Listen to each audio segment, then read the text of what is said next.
What's up guys, this is Evan with Backwoods Adventure Mods. Today we're going to walk through an installation of our 2019 to current Sprinter front bull bar bumper.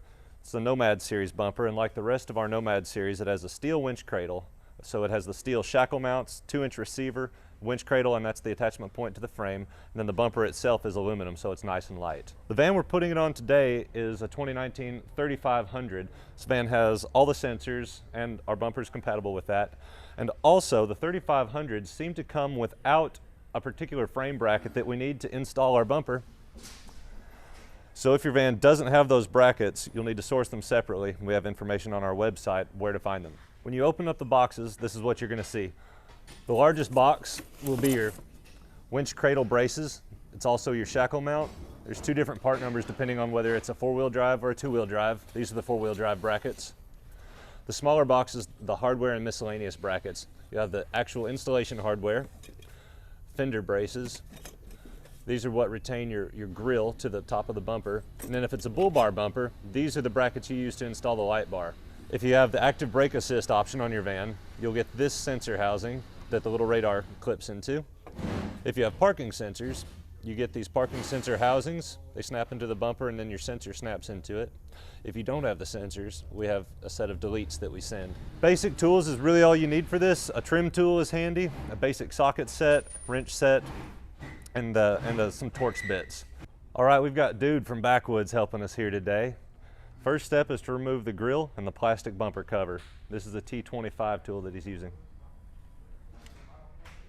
Smooth operator. That's going in. Oh no! Once you've removed these 3 screws, grab your trim tool and we'll take out the plastic rivets. They're here, here, and here.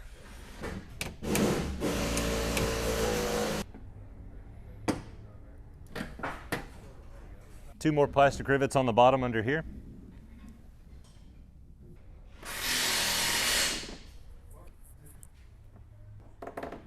There are 2 more screws, kind of hidden, kind of hard to get to, straight down here in the corner.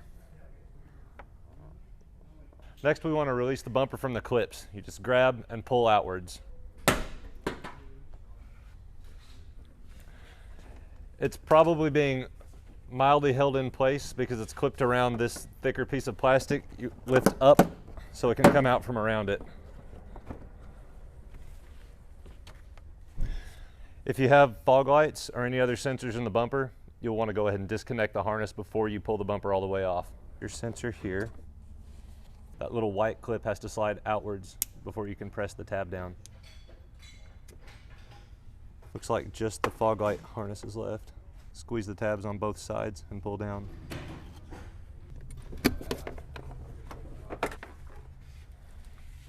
All right. We're going to take off the bracket, the stock bracket that holds the active brake assist radar, and then we're going to take off what passes for a front bumper. We're not going to keep either of those parts.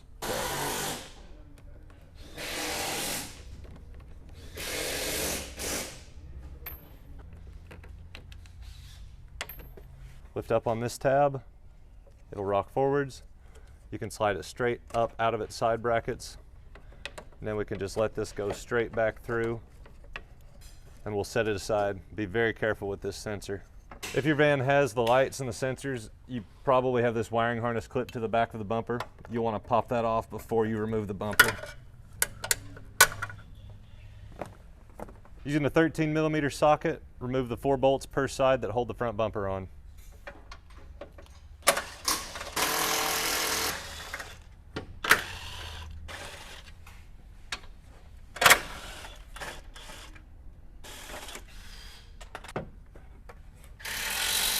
Couple more wiring clips. All right. We're going to remove this splash shield. It's just clipped on from the sides, and also you'll have to slit the rubber to get it off from around the hose. Can't see it, but there are 2 plastic clips that just clip on the intercooler.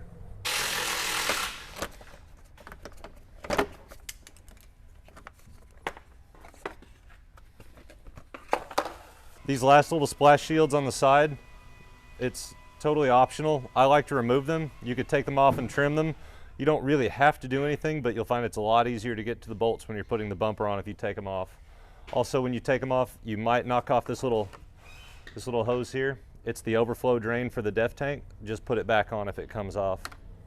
It lifts up and out.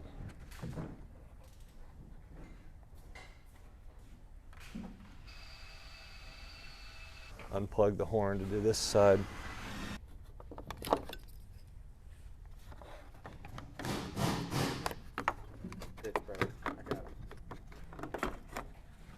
If you have a 2500 van, you can skip this step because these brackets should already be on your van. If you have a 3500 or for some reason any van that doesn't have these brackets, you order them from Mercedes and this is how you put them on. There's a hole in the bottom of the frame that's threaded that lines up with the hole in the bottom of the bracket. In order to get to the side bolt, we're going to have to move the def tank out of the way. The driver's side, unfortunately, this big vacuum canister is in our way, so we're going to notch this bracket a little bit instead of modifying the vacuum canister. So on this side, to drop the tank, we're not going to drop it all the way, we're just going to swing it out of the way. There's a bolt right here and one at the back. The one at the back you need a pretty long extension for. They're both a 13mm socket.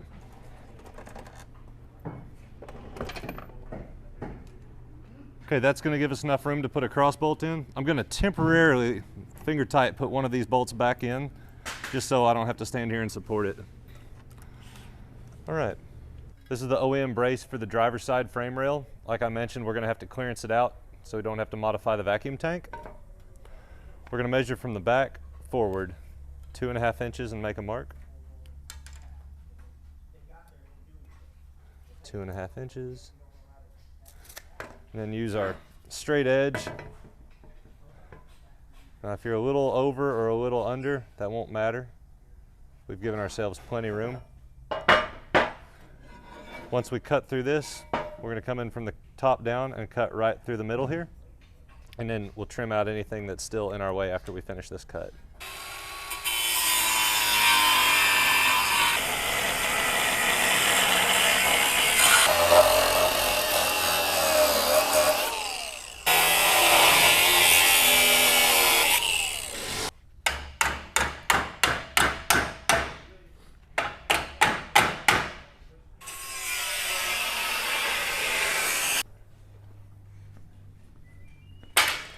Now we're going to clean up the cut with a grinder, and also I think there is an aftermarket solution available from these, but just in case it's not, this is how you can modify the OEM bracket. We verified that it fits, it clears the tank, and now we're going to use a grinder wheel and soften the edges so there's no sharp edges, and then we'll paint it so it doesn't rust.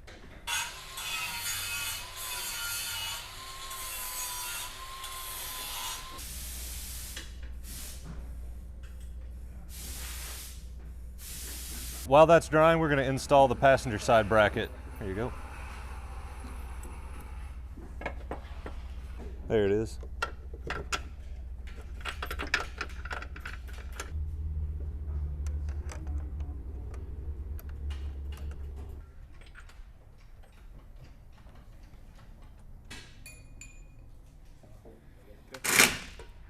Nice. All right, this is our modified driver's side bracket.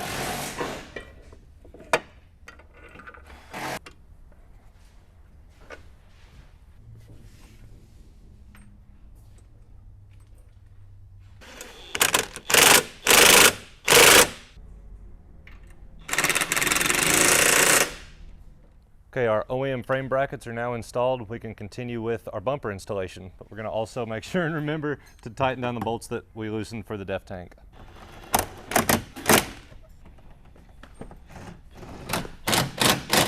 These plastic pieces, this is what the OEM plastic bumper cover clips into. We're going to remove it. It's a 13mm socket and your Torx bit. We're going to replace it with this bracket here. It's really thin. Once we take this off, the fender is going to be floppy. So this is what's going to re-secure the fender back to the body of the van.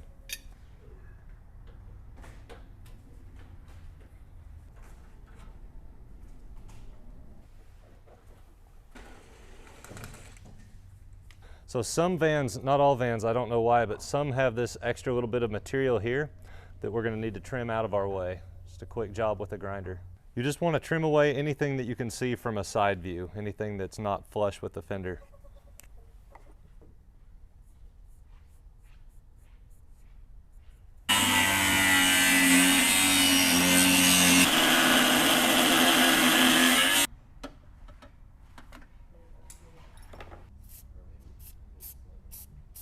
Very nice. Yeah.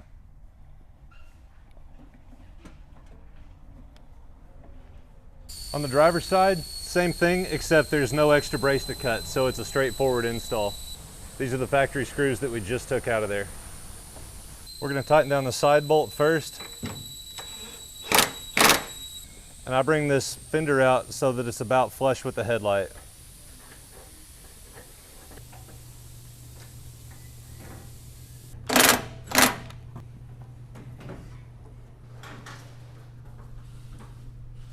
Now we're going to install the ambient temperature sensor.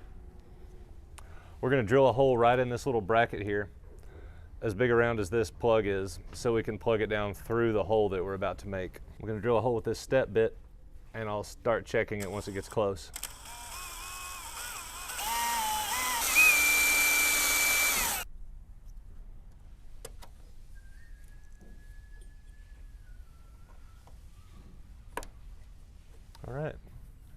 All right, now we're ready to start putting the new bumper on. We're going to start with these winch cradle brackets that bolt to the pieces we just installed. Again, if you have a 2500, you probably already have these brackets on the van. So we're going to use the included hardware and loosely install these cradle braces, and then we're going to set the winch cradle on top of it.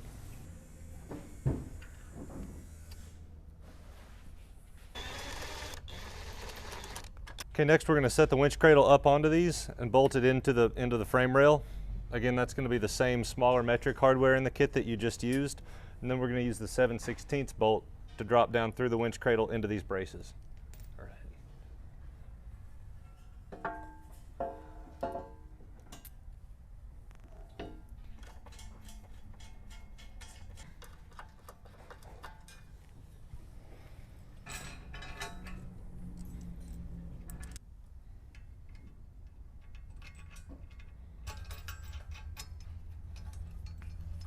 With all 6 of those new bolts in per side, we're going to start by tightening it up against the frame rail after you center this winch cradle side to side, and you can kind of use the slots as a guide.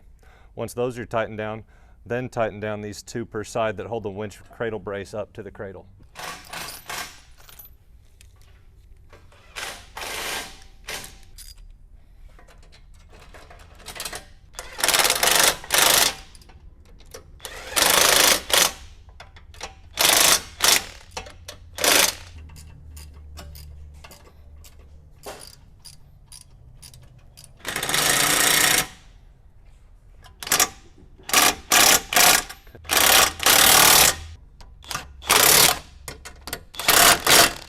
If you've got a winch to install, you want to do it now during the process. This is the easiest time to access it. Actually, it's probably the only time to access it. But also, you'll notice little holes across the back of the winch cradle. That's so you can route your wires and use cable ties.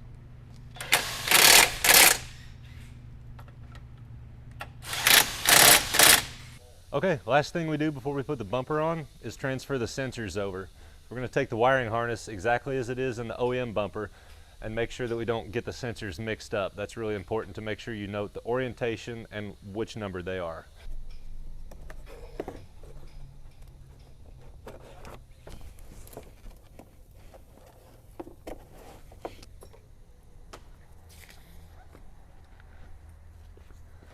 Okay, and then we have these holes cut in the bumper ribs so that you can route the harness through.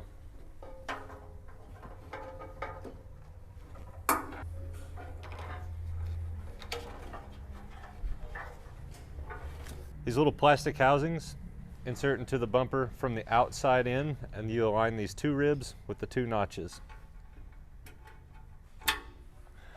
And then the sensor pops into the housing once it's fully in.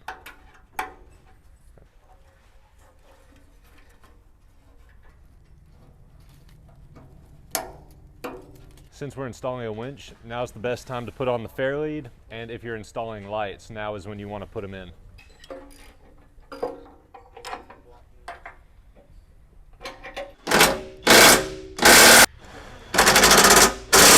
We just finished installing the sensors and also the fog lights and the winch fair lead. Now there's a couple things to look out for while you're doing this part when we actually hang the bumper on the winch cradle. First, this relief cut is designed for the sensor housing. In case you have it adjusted all the way back, that's a little relief so there's no interference. These small holes along the bottom of the winch cradle are for you to zip tie the sensor wiring harness so there's no chance that the cable gets into it. Also, as you bring it close and get it close to its final adjustment, you want to snip the zip tie and let the cable go through the fair lead to the front. Other than that, just be careful not to scratch your paint when you install it. I got it.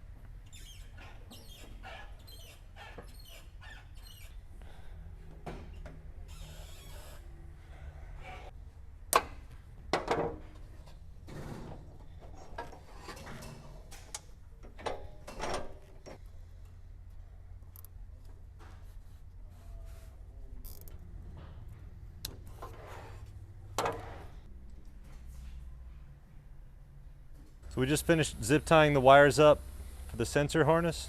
Double check that nothing's interfering, everything's where it's supposed to be. Now we're going to put the 4 main bolts per side in. And they're kind of hard to get to, but that's the main reason I took this splash shield out earlier. Bumper in a little further.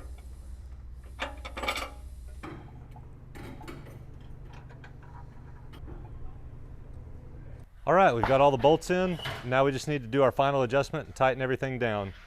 You don't want to be too close to your headlight because the subframe of the vehicle and the bumper and the body are all going to flex slightly independently of each other.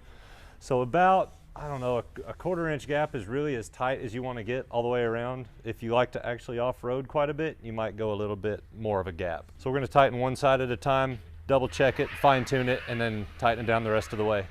We just finished with the adjustments, tightened down all 8 bolts. Since this fan has the active brake assist sensor, we're going to install that now. So you notice there's a little round peg on top. Our sensor has a corresponding round hole. We snap the peg into the hole, and then these little ears are going to expand, and the round part on the side of the sensor is going to click into the hole. There we go. There's 3 different positions. We're going to install it in the middle position for now. You may have to adjust that later, but middle's the default. And we're going to fish it back through and install it from the inside.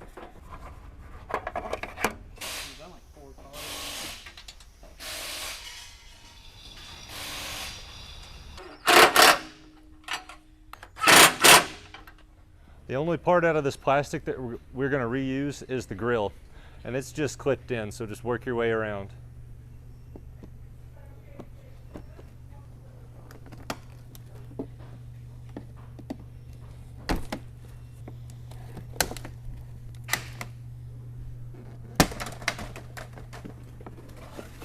So I wanted to show how to remove the grill from the bumper cover, but in this case, the customer chose to get a new grill that's not gloss black. So we're going to reuse his emblem and put the new grill on. It just snaps in place. So these little stainless brackets with the teeth are what the grill is going to clip into at the bottom. They have lots of adjustment and they go together like this.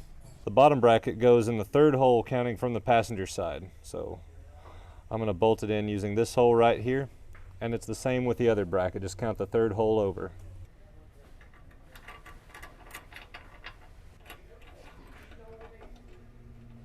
It can take a little bit of back and forth to get these right where they need to be, but we've got them centered with these tabs.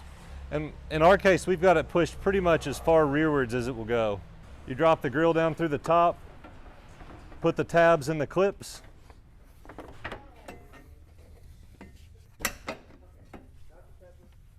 and then put these 3 screws back in. All right guys, we're almost done. For the splash shield in front of the tire, the hole in the very corner is going to correspond with the hole in the tab on the bumper. So you can tuck it in, bolt it there. Before you do that, around back by the tire, we're actually going to tuck that inside the edge of the bumper.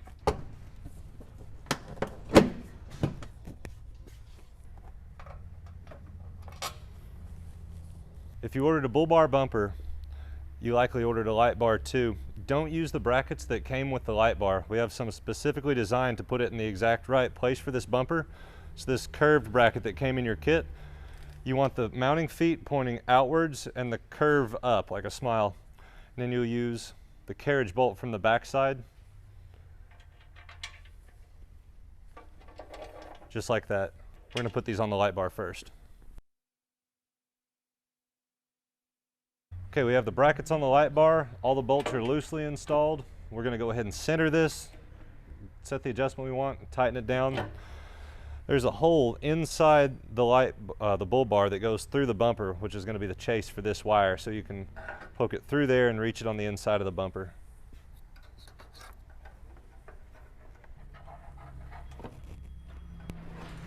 All right, guys, I think we've got this wrapped up. Just to point out, this van's still getting a little bit of electrical work done. Some more accessories are being added, so don't forget to add your winch hook and roll it in as soon as you can. I want to point out that this particular van has all the sensors, and it represents all of the obstacles that you might run into. Whether it's missing the OEM frame brackets or it had that little spot by the fender brace that we had to trim. So hopefully you're able to see any obstacle that you can run into. Hopefully you can see in this video and how to get over it. I want to thank the guys at 4 Wheel Concepts for letting us use their shop. And if you guys have any questions, reach out to us at backwoodsadventuremods.com. Thanks.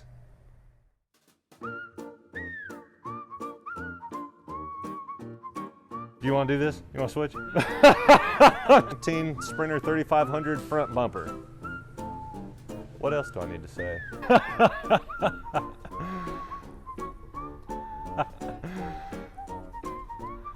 You want to type that on the screen? Today we're going to do an install. It was going to be installation. Okay. Next we want to. And we've got the best grinder operator this side of the Mississippi here, but just in case, I'm going to drill a pilot hole and then hit it with. That's not right. All right, drill with a pilot hole. That's why we have a step to it.